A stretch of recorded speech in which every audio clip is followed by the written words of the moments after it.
Renungan hari ini membahas tentang virus corona menurut pandangan Alkitab. Fenomena penyebaran dan korban yang berjatuhan dari virus corona membuat kita bertanya apa sebenarnya yang sedang terjadi. Apa yang dikatakan Alkitab mengenai peristiwa ini? Saudara yang dikasihi Tuhan, kita semua saat ini sedang hidup dalam periode akhir zaman. Tanda utama dari akhir zaman adalah kedatangan Tuhan Yesus Kristus yang kedua kali dari surga ke bumi. Tapi sebelum kedatangan Kristus yang kedua kali, ada tanda-tanda lain yang akan muncul dan terjadi di atas bumi. Rasul Yohanes menerima pewahyuan dari Tuhan mengenai apa yang akan terjadi sebelum kedatangan Tuhan ke bumi. Dalam Wahyu 1 ayat 19 dikatakan, "Karena itu tuliskanlah apa yang telah kau lihat, baik yang terjadi sekarang maupun yang akan terjadi sesudah ini." Di antara yang dilihat oleh Rasul Yohanes, salah satunya tertulis di dalam Wahyu 6 ayat yang ke-8. Dikatakan demikian, "Dan aku melihat, sesungguhnya ada seekor kuda hijau kuning, dan orang yang menungganginya bernama Maut, dan kerajaan maut mengikutinya. Dan kepada mereka diberikan kuasa atas 1/4 dari bumi untuk membunuh dengan pedang, dan dengan kelaparan dan sampar, dan dengan binatang-binatang buas yang di bumi." Saudara yang dikasihi Tuhan, dalam bahasa aslinya, kata sampar ini disebut sebagai thanato, yang artinya plak, atau suatu wabah penyakit yang luar biasa efeknya pada manusia. Perhatikan ayat-ayat dalam Wahyu 6 ayat yang ke-8 ini, bahwa maut ini terjadi oleh karena pertama, pedang, yang berbicara tentang peperangan, konflik dan pertikaian yang besar. Kedua, kelaparan. Tiga, wabah penyakit. Yang keempat, binatang. Terjemahan aslinya berbicara tentang binatang liar. Hal ini berhubungan dengan serangan binatang baik langsung maupun tidak langsung, nampak atau tidak nampak, disadari atau tidak disadari, yang menyebabkan kematian atau penyakit parah yang berujung pada kematian. Ingatlah bahwa nyamuk, seekor binatang yang kecil sekalipun, bisa menyerang manusia dan menyebabkan kematian akibat demam berdarah atau malaria yang ditimbulkannya. Di era tahun 1950-an, ratusan ribu orang di Indonesia meninggal akibat wabah malaria. Saudara yang dikasihi Tuhan, ayat 8 dari Wahyu 6 mengatakan bahwa ada 1/4 populasi manusia di bumi yang akan dibunuh dan mati. Dengan populasi penduduk dunia saat ini sebanyak hampir 8 miliar, 1/4-nya berarti adalah hampir 2 miliar orang. Flu Spanyol pernah menjadi wabah penyakit yang luar biasa. Pada tahun 1918, flu Spanyol menginfeksi 500 juta penduduk dunia dan membunuh 50 juta orang. Jumlah ini mencakup sekitar 5% penduduk dunia saat itu. Saudara yang dikasihi Tuhan, coronavirus yang dimulai dari Wuhan, Cina, barulah merupakan gambaran kecil mengenai bagaimana dampak dahsyat dari penyakit yang luar biasa yang akan menimpa bumi ini.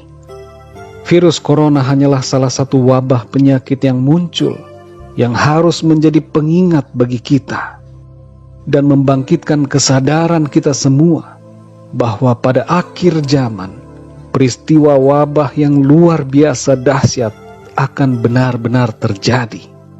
Namun saudara yang dikasihi Tuhan, kita tidak perlu takut menghadapi hal-hal seperti ini. Kita hanya perlu mendekat kepada Tuhan, hidup dalam kesetiaan dan ketekunan iman.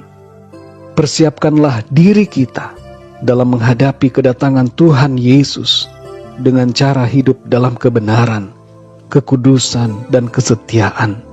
Pertahankan iman selalu kepada Tuhan. Sekali lagi saudara, Tuhan menghendaki agar kita tidak takut menghadapi berbagai situasi apapun di akhir zaman. Sebab ada perlindungan dari Tuhan. Ada jalan keluar dari Tuhan. Tuhan akan melindungi dan meluputkan kita anak-anaknya.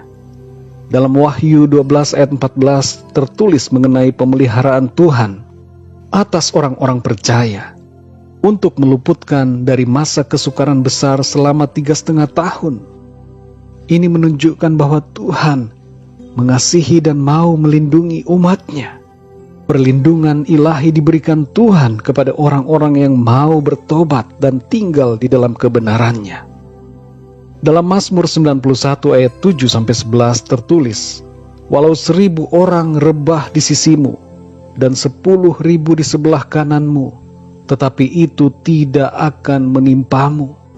Janji Tuhan adalah memelihara dan meluputkan kita semua, saudara. Dan ingatlah, sadarilah bahwa Tuhan menyertai kita sampai akhir zaman. Dalam Matius 28 ayat 20 Tuhan Yesus berkata, "Dan ajarlah mereka melakukan segala sesuatu yang telah kuperintahkan kepadamu.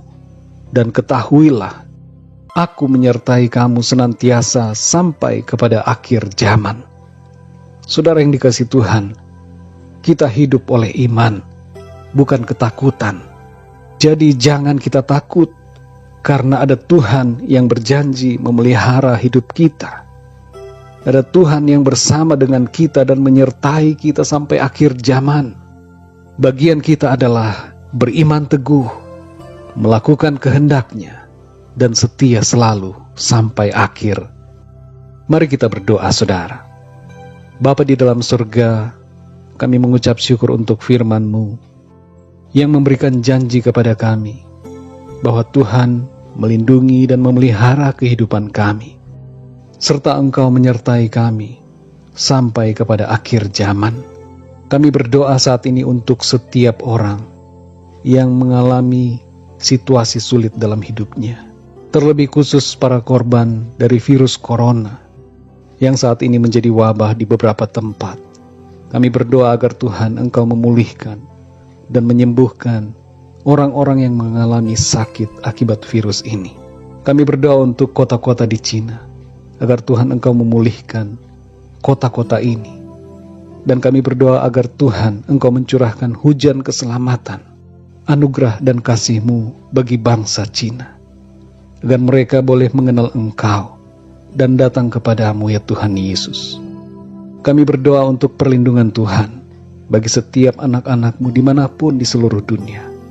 Dan kami berdoa untuk bangsa kami Indonesia, agar juga Tuhan Engkau memagari dengan kasih-Mu. Curahkanlah anugerah keselamatan bagi bangsa kami, sehingga bangsa kami boleh datang kepadamu Tuhan, mengenal Engkau dan percaya bahwa Engkaulah Tuhan Yesus, Juru Selamat, yang menebus dan memberikan kehidupan yang kekal. Terima kasih Tuhan. Pimpinlah hidup kami agar kami selalu setia, percaya kepadamu, dan senantiasa hidup dalam iman, tidak takut dalam menghadapi situasi apapun. Sebab Engkau Tuhan ada bersama dengan kami, menyertai hidup kami, memelihara dan melindungi kami, serta memberkati kami semua. Terima kasih Tuhan. Di dalam nama Tuhan Yesus Kristus kami berdoa dan mengucap syukur. Haleluya. Amin.